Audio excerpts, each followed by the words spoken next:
Hey everybody, KMO here. Something I read in the Financial Times today. Facebook has purchased a company called Control Labs, and that's control like CTRL, like Control Alt Delete.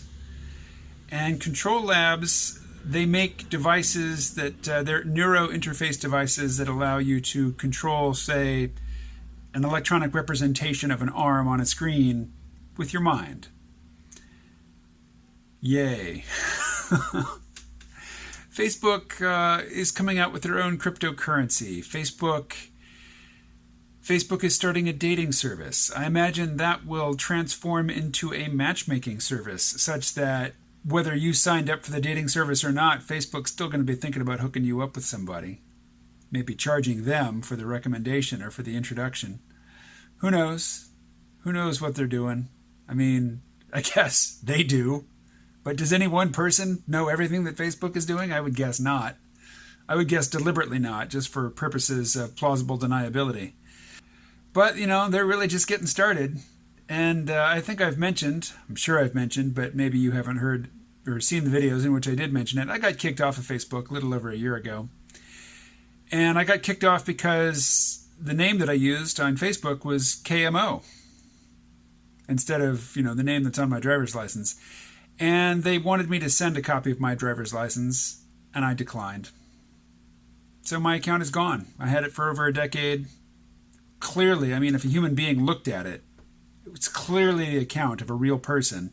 And yet it got deep-sixed as if it were some, fake account. They accused me of impersonation. Apparently I was impersonating KMO.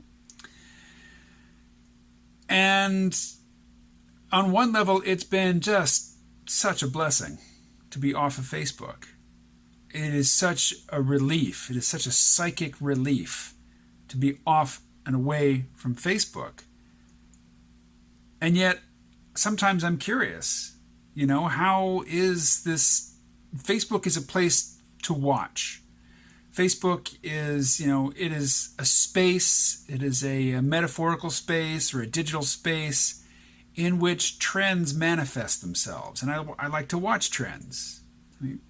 One of the things that I'm about, really, is just watching this society to see where it goes, to see what the pace at which technology develops, which technologies, what they get used for, what social effects they catalyze, how they interact with politics and commerce.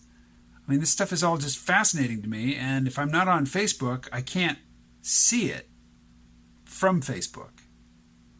But there's so many other places from which to see it, and I'm also removing myself as a target, because when you're on Facebook, you are a target. You are a target for algorithms, for companies, for governments, for non-government organizations. Maybe they're not interested in you personally, but they're interested in the information that you generate because it gives them power. It gives them the ability to manipulate the public conversation, to manipulate finance, to manipulate, just to see what you respond to, not as an individual, but, as one of millions of decision-making agents, clicking, not clicking, pausing, not pausing, ignoring, forwarding, liking. What's worse than being exploited by an employer? Not being needed to employers. So yeah, it is a relief to be off of Facebook. It feels like freedom. But at the same time, I'm curious. What are the folks who are still in prison doing? How do they pass the time? What are they talking about? What new games have they invented? I suppose I should also say that I recently, in a fit of ambition, I deleted Plants vs. Zombies 2 and Angry Birds 2 from my tablet. So that there's a part of my brain that itches for, casual video game release, and it's not there anymore. I've also stopped drinking carbonated beverages at home, so there's a part of my brain that itches for that sensation of, the fizzy drink in the back of the throat as I swallow, and it's just not to be had. So my brain gets restless. And the hope is that I would do something productive with my restless brain, but it doesn't really seem to happen. That's not your problem.